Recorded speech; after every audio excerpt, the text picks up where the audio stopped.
Alright, what's going on, guys? Welcome back to the channel. I'm over here at Vince's shop. We're going to be installing the DW300c fuel pump today on the 2017 Subaru WRX. I'm in the process of going E85, so this is one of like the main steps that we want to do. I know that we have to take apart the back seat and take the old fuel pump and stuff like that out. I'm going to try to be as like in depth as possible. Hopefully it'll help you guys out. I mean, that's pretty much it. Let's get started. All right, I gotta remove my back seat. Oh, and I guess this will give you a little teaser of like stuff that's next. Flex fuel kit and stuff. And alrighty, guys, on this back seat, if you guys can see, it's kind of hard to see, but you see this little clip right here? There's a little clip on this side and on this side. If you pull up, or actually like toward the camera on both sides, you'll be able to lift that seat up. Just a heads up too, there's a bunch of little clips right through here, all the way through the back and stuff too that has to come out. These are the little clips that I was talking about. Right here, you pull these forward, and then your seat will be able to come up. Okay, so your fuel pump is going to be on your passenger side of your car. So we need to go ahead and start taking off all of these little Phillip head screwdriver screws and get that cover off.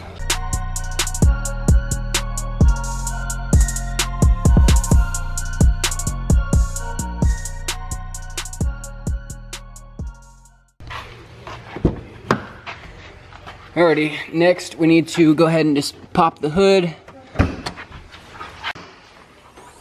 and go ahead and pop this off. And okay, and then you want to go ahead and pull this number 15, which is in the very front. This little fuse puller. Is it? It's like that. Okay.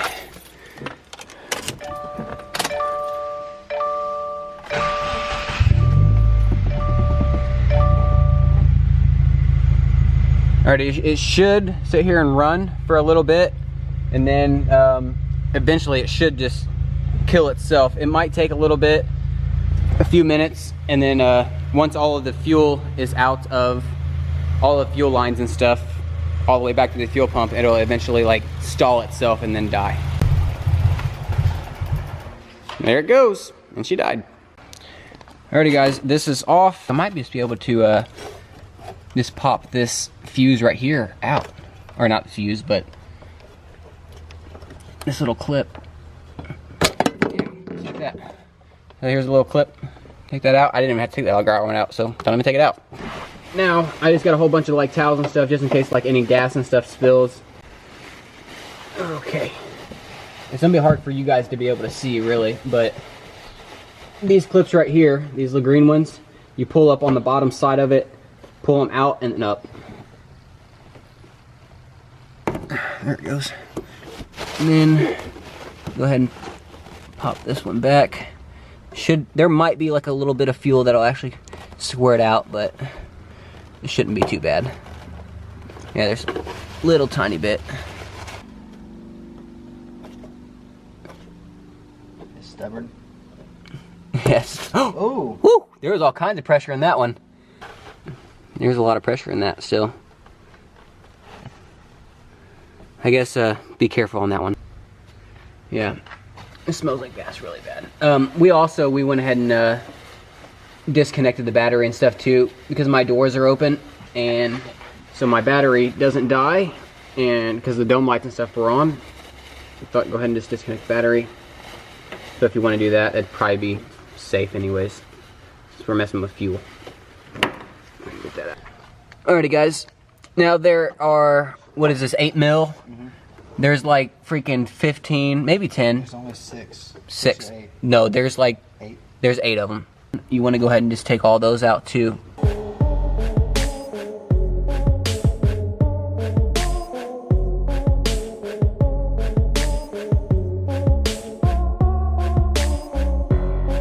There's also this little rubber gasket that's going around it too. You want to go ahead and take that out too, or your fuel pump is not gonna slip through. Just be careful, there's a float that's on the side of it. Don't pull this straight up. You want to like pull it up and then to the side a little bit, because there's a float that's in there too. You don't want to end up breaking that.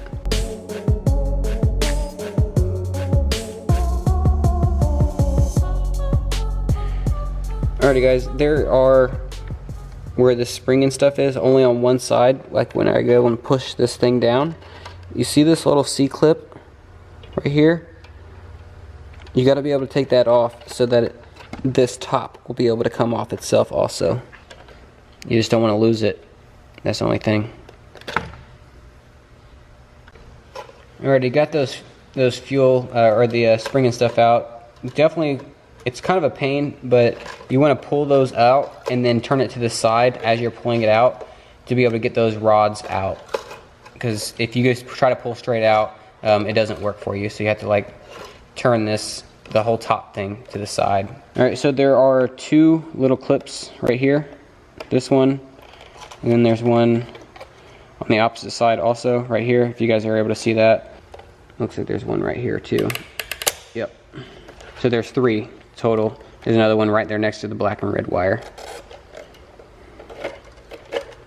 Just like that. Just keep in mind, all of these hoses and stuff that are like all looped and stuff like that, they have to be in that same position again whenever you reinstall this, or it won't fit back in there the right way.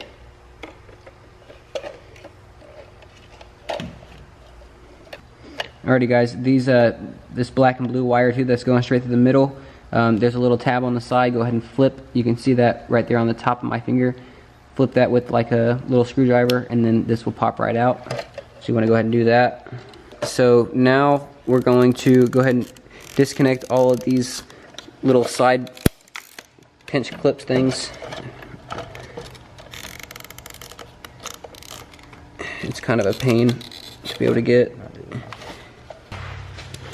Alrighty, that's definitely a pain. There's all kinds of clips and they all have to come down at the exact same time. Having an extra set of hands definitely comes in handy. And then here's your stock fuel pump. Then what we have to do is go through and we have to cut this little side piece right here off. There's an O-ring that's right inside of here too, guys.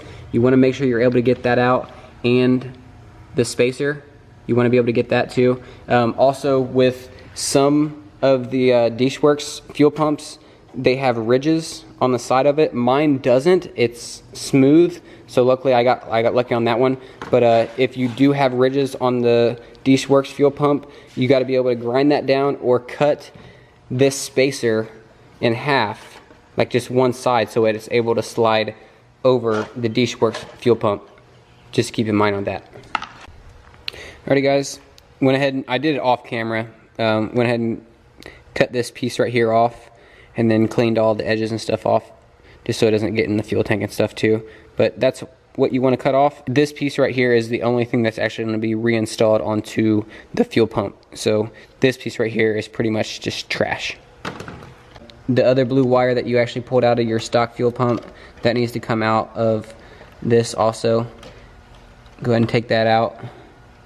And then the supplied wire that is actually part of the kit, that needs to go back in. I don't know which side it is, but it's one or the other, I guess. Yep, it's the gray one. And then we're ready for this. Go ahead and take off all of your little rubber grommets and stuff. Slide your spacer back on, and then 2 O-rings, just like that. And then we're ready to go ahead and reinstall this back into here. If you guys can see, there is a little circular thing right there, way down in there. That's where your spacer or your O-rings and stuff are going to sit down in there. I think that's it. Yep, that's it. And oh, there it goes. And it just pushes in. And then we're ready for this sock. There's a bigger side and then one with a little tiny nipple on it. So the bigger side and then the little tiny nipple, which is right here on the side of your fuel pump. Just like that. Alrighty, and then don't forget about putting this thing back on. This goes back on here. Just like that. And that's what holds this right here on. And then your red wire is going to connect back down in here. And she's ready to go back in and just follow the steps. A lot of these hoses and stuff, they have to be routed the exact same way that they were taken out, or you're not going to be able to fit this back into this canister the way it's supposed to be. Like toward the float, or does it go this way? That's why I was trying to get them in like before. It does. I'll get this one if you can push that spring up.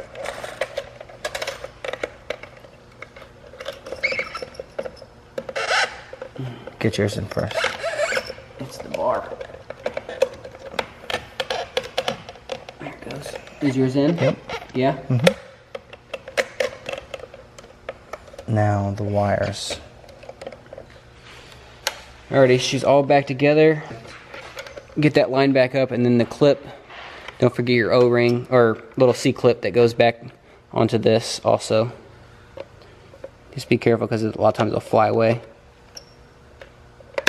Yeah, just like that. That was actually a lot easier than what I thought it was going to be. All the other videos were really intimidating. Yeah. There were some, you need more than 2 hands. Yeah, Like, definitely. You definitely do, especially with all these little side clips and stuff. yeah, you could have easily done that by yourself, but it would have been a lot harder by yourself. It would have been a pain. Just reinstall it the exact same way that you guys took it out, and then we'll start it up and hopefully she runs. Alrighty guys, it's all back together.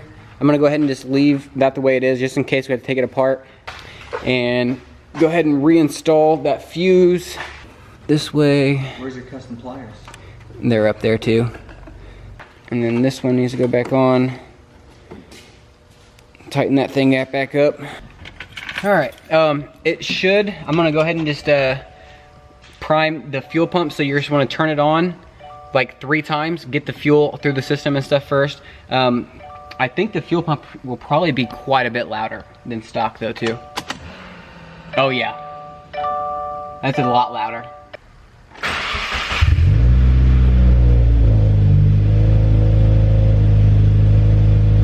I mean, it's working. It's working, so. Well, no, what I'm more impressed of is the battery's been disconnected for like over an hour. No issues. Like you said, you thought it might have Like reset my ECU and stuff and like splutter a little bit, yeah. No, not a bit. Yeah. Good to go. No engine lights, no nothing. Successful install. Alrighty guys, fuel pump is all in. Hopefully that was in depth enough. It really wasn't that bad. I'd say if I wasn't filming, we could probably knock that out in like 30 to 45 minutes. It was super easy, a lot easier than what you guys think it is. Hopefully it was in depth enough for you guys to understand. I mean, it runs good. Next step would probably be like E85 with flex fuel, and then air oil separator, and then we're ready for like front mount and all that stuff. Vince. Hello. Thanks for your help. I appreciate it, dude. Anytime. Yep. His Instagram, IndyLSX, if you guys want to go check his build and stuff out. Or unsubscribe like everyone else has, that's fine. Unsubscribe? Don't want to unsubscribe? Unfollow. Oh, unfollow, Yeah, okay. if you want to unfollow me, that's okay. Oh, whatever. I don't post shit anymore. Yeah, we got to pull his car back in. He's wanting to unwrap his car and stuff too, so we're going to knock that out probably tonight. Yeah, if you guys like the video, man, hit that thumbs up button. If you haven't already, subscribe to my channel. Till next time, guys, keep burning.